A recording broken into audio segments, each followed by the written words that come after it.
Chapter 10 Maori.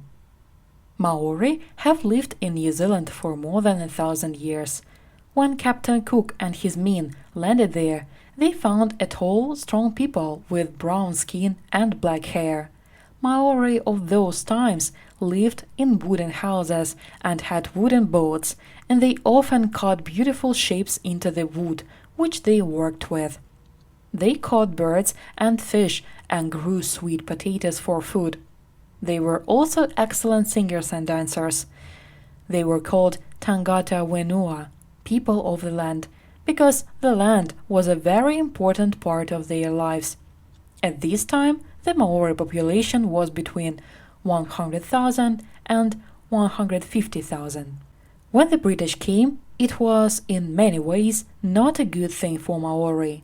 Many people, both Maori and Pakeha, the Maori name for white people, died in the battles over land.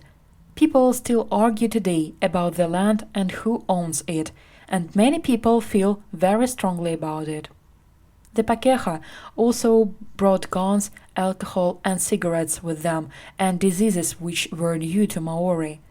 All of these things brought terrible trouble to Maori, and many of them died.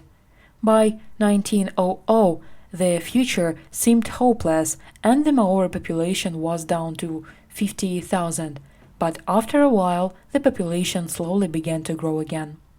In the 20th century, many Maori began to live more like Pakeha. Sir Apirana Ngata, for example, was successful in Maori world, where he studied the stories, songs and language of his people, and in the Pakeha world, where he worked in the New Zealand government. But not all the changes were good. Many Maori families left their own homes and moved to the cities, so the old Maori way of life began to die. And the Maori language was dying with it, because Maori children had to speak English, not Maori at school. But in the 1960s and 1970s, many Maori, especially young ones, began to think seriously about the future. They began to learn the Maori language and to learn more about the Maori way of life. People began to ask questions about Maori land too. Many Maori argued that the Treaty of Waitangi meant different things to Maori and Pakeha, and this meant that Maori had lost land that really belonged to them. In 1981, the South African rugby team planned to come to New Zealand. Teams from South Africa had visited many times before, but this time was different. Many New Zealanders, both Maori and Pakeha, became angry.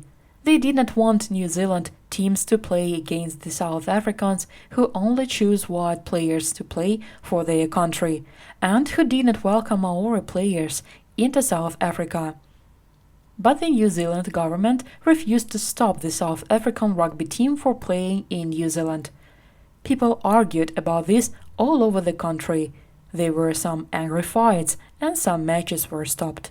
People were realizing that Maori were an important part of New Zealand, and things began to change. Since 1975, the Waitangi Tribunal was listened to arguments about land and decided what should happen. There are more than 500 kohanga reo schools where very young children begin to learn Maori, and both Maori and Pakeha can learn the language at school.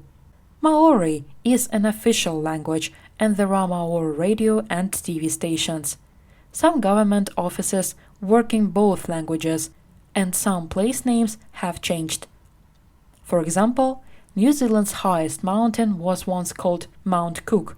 Today, it is known as Aoraki Mount Cook, with its Maori and English names used together. Today, there are about 526,000 Maori people in New Zealand. That is about 15% of the population. There are still problems for Maori. Many of them have worse health than Pakeha, and it is more difficult for them to finish school, get jobs, and find good houses. And now there are many other people from the Pacific Islands, Asian countries, and countries in Europe who want a place in New Zealand as well. But Maori are sure to be an important part of New Zealand's future. Although they nearly disappeared 100 years ago, today their voice is becoming stronger again.